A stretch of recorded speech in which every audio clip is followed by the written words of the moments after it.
Hello everyone, hope all of you are doing great.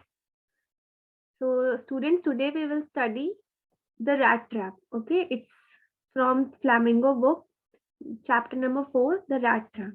Okay, before starting the chapter, we should know this chapter is written by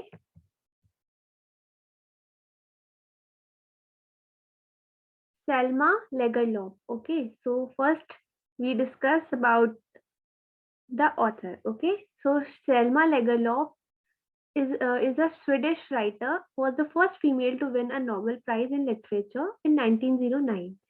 The story is narrated in the manner of the fairy tale. ये जो हम story पढ़ने वाले हैं the rat trap, ये एक fairy tale की manner में लिखी हुई है and it give us the message that the emotions of love and acceptance can reform others. Okay, so ये जो स्टोरी हम पढ़ने वाले हैं ये हमें मैसेज देती है that emotions of love and acceptance can reform others.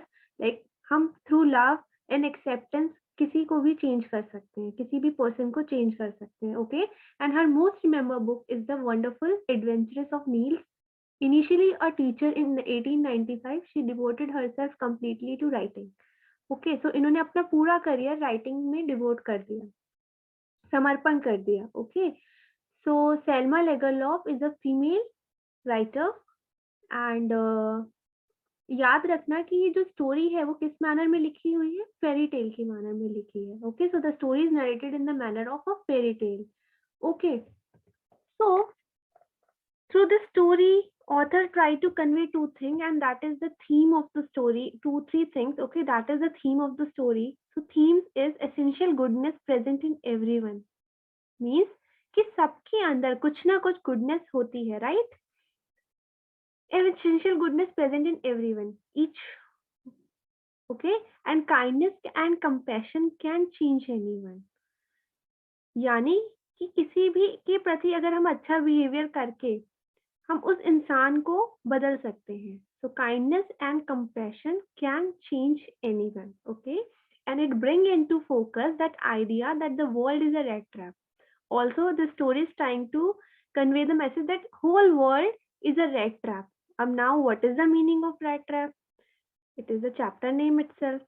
So the rat trap meaning is, आपने अपने घर में भी देखा होगा that हम चूहा कैसे माउस को फंसाते हैं.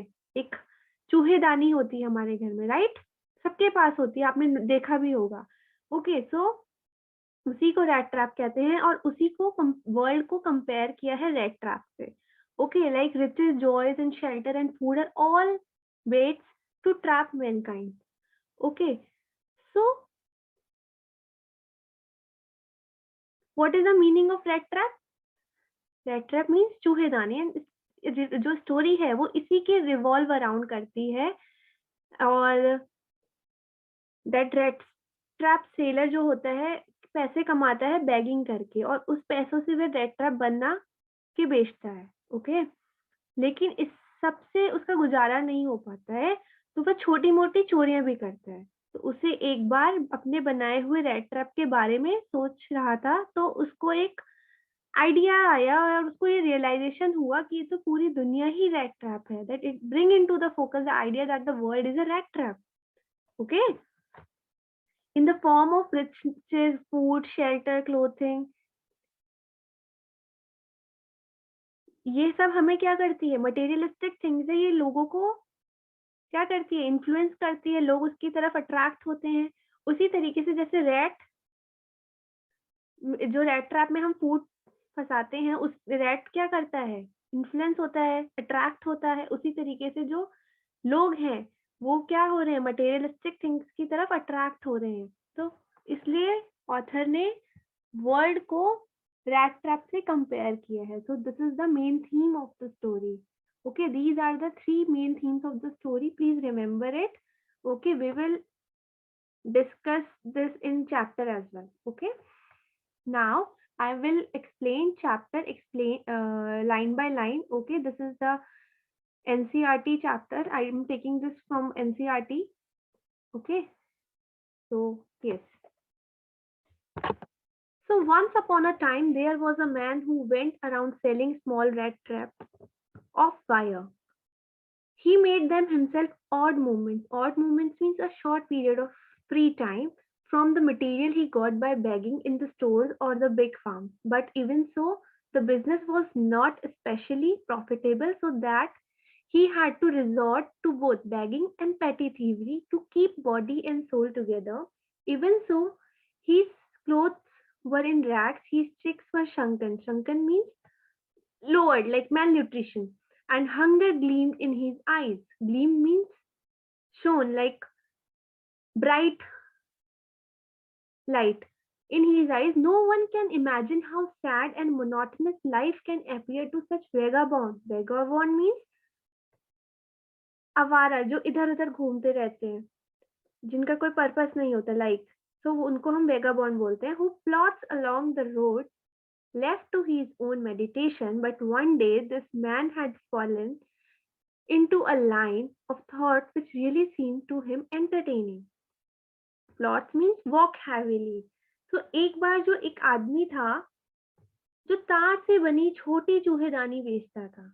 ये चूहेदानी उसके द्वारा अपने खाली समय में बनाई जाती थी. He made them himself at odd moments. Free time में वो बनाता था. कहाँ से? जो वो भीख मांग के बड़े स्टोर से या बिग फार्म से मटेरियल कलेक्ट करता था उससे. But even so the business was not specially profitable. जो उसका बिजनेस था वो प्रॉफिटेबल नहीं था.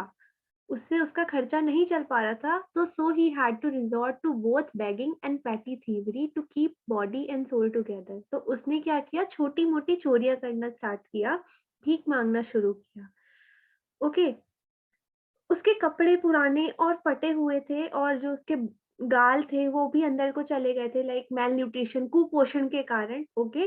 उसके जो गाल थे वो अंदर की तरफ खिंच गए थे और उसकी आंखों में भूख आसानी से देखी जा सकती थी. रैट ट्रैप विक्रेता जो था, रैट ट्रैप सेलर जो था, उसका जो जीवन था वो बहुत ही दुखद था, बहुत ही सैड था, मोनोटोनस था. मोनोटोनस मीन्स बोरिंग था, बहुत ही बोरिंग था. और वो बेघर था जो, और धीरे धीरे भारी पैरों के साथ वह सड़क पर चला गया.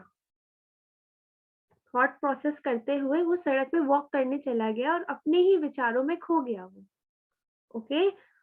लेकिन एक दिन वह विचार की एक सीरीज में खो गया और जिसे उसने बहुत ही इंटरटेनिंग और बहुत ही इंटरेस्टिंग आइडिया उसके दिमाग में क्लिक हुआ. ओके. लेट्स सी आगे continue. He had naturally been thinking of his rat trap when suddenly he was struck by the idea that the whole world about him, the whole world with its land and seas, its cities and villages, was nothing but a big trap. It had never existed for any other purpose than to set bait for people. It offered riches and joys, shelter and food, heat and clothing, exactly as the rat trap offered cheese and pork, and as soon as anyone let himself be tempted to touch the bait, it closed in on him, and then everything came to an end. The world had, of course, never been very kind to him, so it gave him unusual joy to think ill of it. In this way, it became cherished pastime of his, and during many dreary ploddings, to think of people he knew who had left themselves be caught in the dangerous snare, and of others who were still circling around the bait. So, see, in this paragraph, I underlined some words, so it is difficult words, and I write down the meaning as well. Okay, like bait. Bait is a food placed on a hook to trap a rat. Here it is referred to the comforts of life which is offered to trap someone, and tempted means convinced. Cherished means to love or protect. Deary means dull, and snare means to trap. So in this paragraph, क्या बोल रहा है author कि वह आदमी जो चूहेदानी के बारे में सोच रहा था, उसको अचानक से एक आइडिया क्लिक हुआ उसके दिमाग में कि पूरी जो दुनिया है उसमें क्या है, रिवर है, लैंड है, सीज है, सिटीज है, विलेज है, सब कुछ है जो एक चूहेदानी के ही समान है. उसने कंपेयर किया वर्ल्ड को. Okay.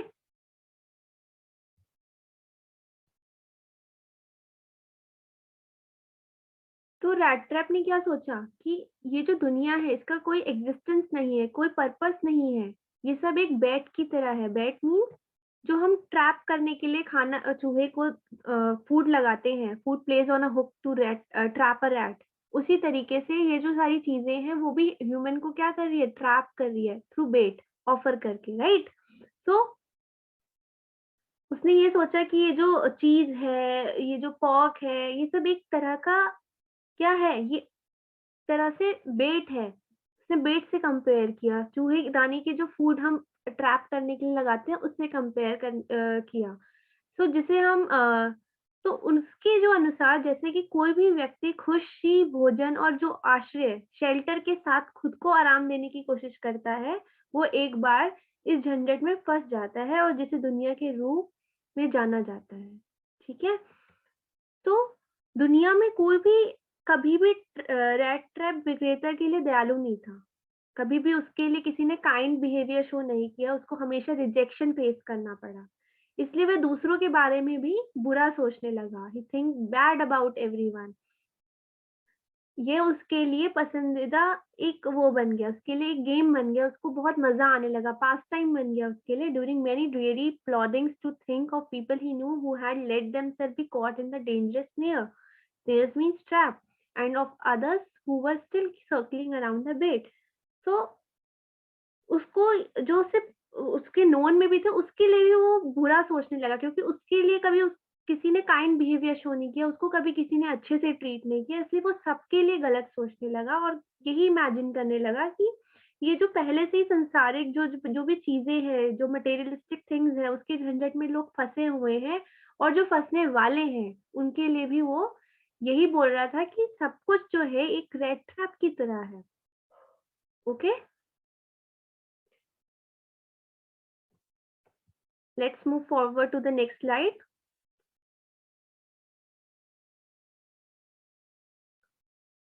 One dark evening, as he was trudging means walking slowly along the road, he caught sight of a little grey cottage by the roadside and he knocked on the door to ask shelter for the night.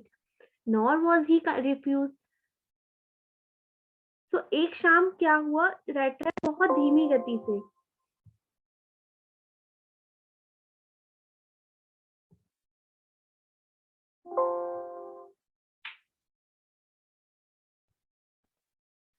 So one dark evening, as he was trudging along the road, he caught sight of a little grey cottage by a roadside. He knocked on the door to ask shelter for the night. तो एक दिन वो क्या करता है, एक अंधेरी शाम को वो जाता है और रोड पे अपने लिए ढूंढता है कि मुझे कोई कॉटेज मिल जाए रोड साइड और जहाँ पे वो स्टे कर सके एक रात के लिए।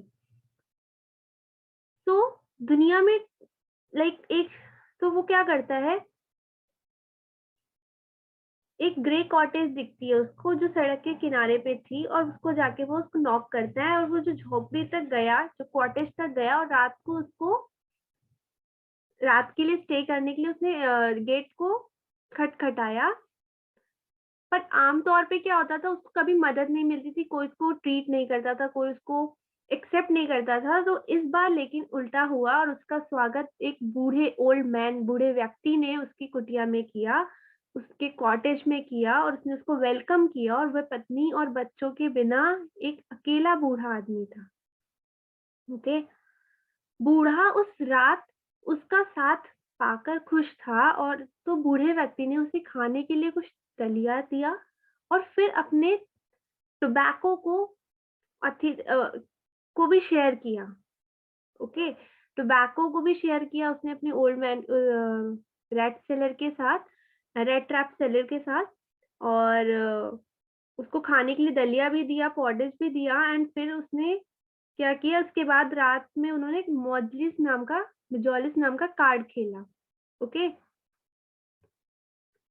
then the old man was just as generous with his confidence as with his pottage and tobacco. The guest was informed at once that in his days of prosperity, his host had been a crofter at Ramsdorf ironwork and had worked on the land. Now that he was no longer able to do day labor, it was his cow which supported him.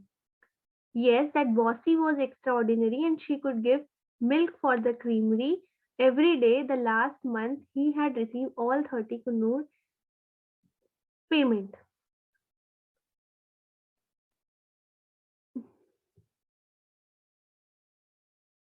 So what happened here? जो old man था वो बहुत ही generous था, बहुत ही kind था। उसने उसके साथ दलिया भी शेयर की, टोबैको भी शेयर किया, जो उसका फूड था वो भी शेयर किया। पर उसने क्या किया, उसने अपने कॉन्फिडेंस बातें लाइक सीक्रेट्स भी शेयर किए विथ रेड सेलर। ओके, तो क्या हुआ, वो बताता है कि वह एक बहुत अमीर आदमी था, बहुत ही रिच मैन था, जब वह किराए के खेत पर काम करता था। ओके, जब वो किराए के खेत पे काम करता था तो वो बहुत ही रिच आदमी था। और उसने ये बताया कि क्योंकि अब वह बहुत बूढ़ा था और काम नहीं कर रहा था, इसलिए उसने अपने जीवन के लिए, जीवन यापन के लिए उसने अपनी गाय पे निर्भर था। Okay, bossy means, boss is a Latin word boss which is use for a cow. Okay, तो उस पे वो डिपेंड करता था, उसका जो खाना पीना और रेगुलर जो भी उसका एक्सपेंसेस थे वो काउ पे खर्च, उस पे निर्भर करता था।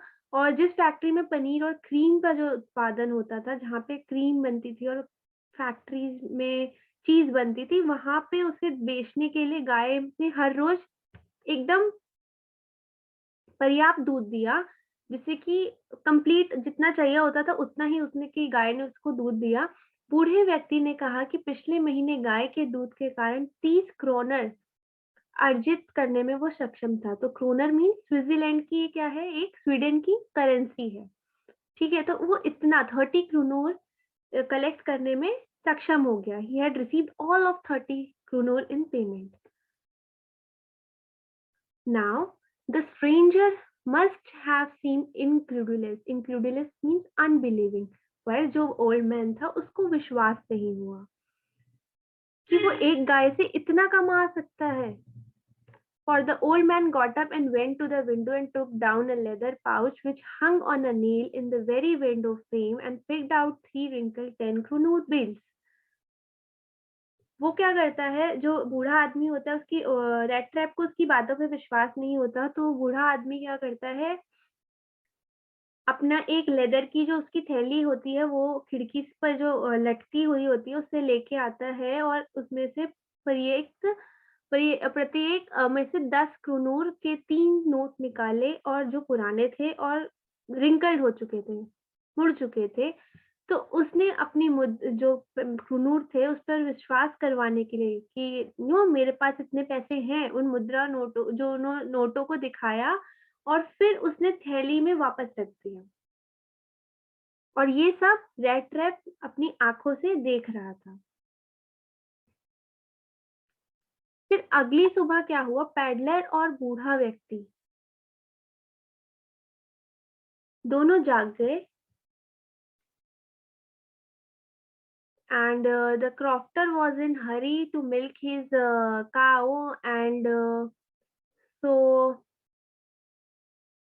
and the other man probably thought he should not stay in bed when the head of the house had gotten up. तो उसको भी लगा कि head of the house तो चला गया है, तो मुझे भी क्यों वैसे लेटना चाहिए किसी के घर में, तो वो भी उठ जाता है। And they left the cottage at the same time, दोनों ने साथ में ही वो कॉटेज को छोड़ दिया।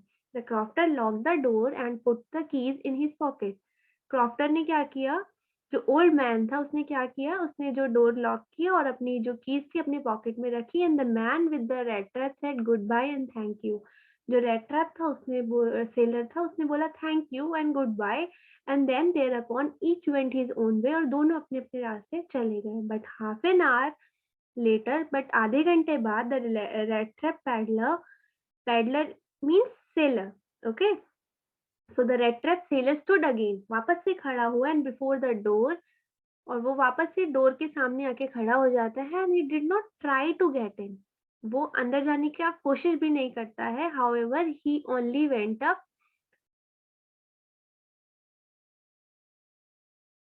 to the window and smashed a pen stuck in his hand and got hold to the of the pouch with the 30 kroner। और वो क्या करता है, वो जो विंडो के पास जाके खड़ा होता है और उसे वो तोड़ देता है पत्थर मार के। And got hold of the pouch with 30 क्रोनूर, और वो सीधा अपना हाथ डालता है एंड वहां से वो 30 क्रोनूर निकाल देता है। And he took the money, और अपना वो पैसा लेता है and thrust and it into his own pocket. उसने फिर वो पैसा 30 क्रोनूर थे उसको अपने पॉकेट में रखा। बेसिकली उसने चोरी करी। Then he hung the leather pouch, वहीं पे सेम प्लेस पे उसने पाउच को रख दिया very carefully back in its place and went away. तो उसने क्या किया, बहुत ही सेम उसी जगह पे अपनी उसकी जो थैली थी वहां पे टांगी और चला गया। As he walked along with the money in his pocket, he felt quite pleased with his smartness. He realized, of course, that at first he dared not continue on the public highway, but must turn off the road into the woods. तो उसको ये लगा कि अब जब उसके पास पैसा आ गया, पैडलर बहुत खुश था, तो अब उसने सोचा कि अब उसे जंगल से जाना चाहिए, ना कि उसको रोडवे से जाना चाहिए, क्योंकि रोडवे जो है वो सेफ्टी नहीं है उसके लिए, वहां पे वो पकड़ा जाएगा। तो इसलिए उसने जंगल को, फॉरेस्ट का रास्ता लिया। और वहां पे वो क्या होता है उसके साथ, during the first hours he this caused him no difficulty. पहले घंटे में उसको कोई डिफिकल्टी नहीं होती, वो चलता जाता है। And later in the day it become verse. तो धीरे धीरे जब वो दिन बढ़ता जाता है, रात होने लगती है, शाम होने लगती है, तो ये उसके लिए बहुत ही ज्यादा कंफ्यूजिंग हो जाता है। For it was a big and confusing forest which he had gotten into. धीरे धीरे उसके लिए मुश्किल हो जाता है आगे बढ़ना। तो क्या होता है, then he tried to be sure to walk to definite direction, but वो बहुत कोशिश करता है कि उसको सही दिशा मिले, सही डायरेक्शन मिले, but the path twisted back and fourth so strangely. But जो रास्ते थे वो सेम जगह पे ट्विस्ट हो जा रहे थे और वो सेम जगह पे आ रहा था। He walked and walk without coming to the end of the wood. और वो चलता जाता है, पर वो एंड नहीं उसको मिल पा रहा होता है। And finally he realise that he had only been walking around in the same part of the forest. फिर उसको रियलाइज होता है कि अरे वो तो सेम रास्ते पे ही है, जो कि सेम जहां से उसने स्टार्ट किया वो वहीं पे है। And all at once he recalled his thought about the world। और उसको उस टाइम क्या याद आता है, वही थॉट जो उसको पहले याद आया था वर्ल्ड के बारे में, and the rat trap. And now his own turn had come. अब उसी की बारी आ गई। He had let himself be fooled by bait and had been caught। और उसने अपने आप को ही बेवकूफ बनाया बाय बेट, और खुद ही उसमें अपने जाल में फंस गया। The whole forest, with its trunks and branches, its thickets and fallen logs, closed in upon him like an impenetrable prison from which he could never escape। अब क्या हुआ, उसने जो पैसा उसने घर से चुराया था, वो उसी की उसमें मुर्ग बन गया, वो बेट में ट्रैप हो गया। अब वो क्या कर रहा है, वो जंगल में उसको ऐसा लग रहा था कि जैसे जो ब्रांचेस है, शाखाएं हैं, से भरा जेल हो, और वो एक इम्पेनेट्रेबल प्रिजन में, एक आगमय जेल में आग की तरह फंस गया है, जहाँ से निकलने का कोई रास्ता नहीं है, impossible to pass through. Okay,